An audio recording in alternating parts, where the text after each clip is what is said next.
আমার সাথে ক্যাম্পেইন হাজার হাজার মানুষ করেছে, অনেক দুষ্ট মানুষ হয়তো করেছে দেখানোর জন্য, আমার সাথে একটু ছবি তোলার জন্য, যে দেখাবে যে এমপি সাহেবের কাছের আমি। না ভাই, আমার কোনো কাছের লোক নাই, আমার কাছে শুধুমাত্র জনগণ। পুনরাবৃত্তি না, গতকাল একটা খুবই দুঃখজনক ঘটনা ঘটেছে এই ছিনতাইয়ের।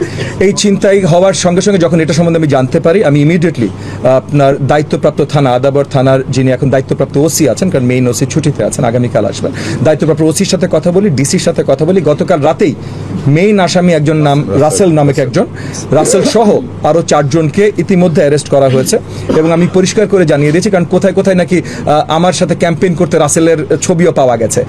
আমার সাথে ক্যাম্পেইন হাজার হাজার মানুষ করেছে, অনেক দুষ্ট মানুষ হয়তো করেছে দেখানোর জন্য, আমার সাথে একটু ছবি তোলার জন্য, যে দেখাবে যে এমপি সাহেবের কাছের আমি। না ভাই, আমার কোনো কাছের লোক নাই, আমার কাছে শুধুমাত্র জনগণ। এবং আমি রাতে ইমিডিয়েট ওসি সাহেবকে এবং ডিসি সাহেবকে জানিয়ে দিয়েছি যে তাড়াতাড়ি, যত তাড়াতাড়ি সম্ভব অ্যারেস্ট করেন। এমব্রয়ডারি মালিক সমিতি, মানে যাদের উপরে আক্রমণ হয়েছিল, এমব্রয়ডারি মালিক সমিতির সাথে আজকে 4টার সময় আমি মিটিং দেখেছি, তাদের সাথে বসবো, বৃহত্তর তাদের যত ঝামেলা আছে সবগুলো নিয়ে আরও পরিপূর্ণভাবে জানতে চেষ্টা করব। এবং সেটা রিলেটেড আমরা ডিসি ভারপ্রাপ্ত ওই জায়গায় জোনগুলোর ওসিদের সাথে কথা বলবো। এবং ইতিমধ্যে আপনাদেরকে আরও জানিয়ে রাখি যে আদাবর থানা, মোহাম্মদপুর থানা, শেরেবাংলানগর থানা এবং আপনার ওই হাজারীবাগ থানা, হাজারীবাগ থানার কিছু এলাকা আমার এরিয়াতে পড়েছে।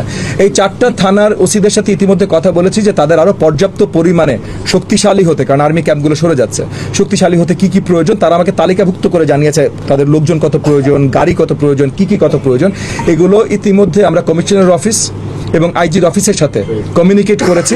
কমিশনার অফিস আমাদেরকে, মানে ডিএমপি কমিশনার অফিস আমাকে অ্যাসিওর করেছে যে এর ভিতরে অনেকগুলো জিনিস তারা খুব শীঘ্রই এই থানাগুলোতে পৌঁছে দিতে চেষ্টা করবেন এবং দেবেন। সো সেই জায়গা থেকে আমরা কাজ করছি। এক রাতে সব কিছু ঠিক হয়ে যাবে না, কিন্তু ঠিক করার জন্য যে আমরা নিয়মিত কাজ করছি, অক্লান্তভাবে কাজ করছি, সেটা আপনাদের কাছে পরিষ্কার করলাম।